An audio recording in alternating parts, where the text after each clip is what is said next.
Hi, this is Dennis at Rydell's, and today we're going to be going over why we get our brake fluid flushed, how often we do it, and what we do at Rydell's to flush your system. Brake fluid is considered a hydroscopic fluid, and what that means is it absorbs water and moisture from the area around it, whether it's the air or anything else. If you've ever had some on your hands, you notice it dries out your hands pretty quickly. Brake system has a lot of different components to it that need this type of fluid to keep it running correctly. Now, over time, it does get hot due to the brake system, and that can cause it to deteriorate and pick up different particles in the system.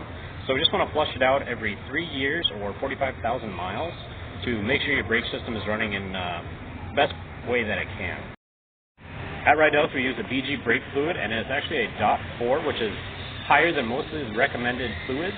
And what that does is it keeps it extra dry and keeps it so the system is running even better. So we're going to add the brake fluid to the machine so that way we can flush it through your system. Now we've added the adapter to the master cylinder, and as you can see, the fluid is pretty dark in there, so we're going to get that flushed out today. Now we're down at your brake calipers, and what we did is we loosened up your brake bleeder right here, and we hooked up the brake hose, and that's going to suck the fluid out while the machine pushes it from the top. After the flush, you can see that the fluid is actually a lot cleaner.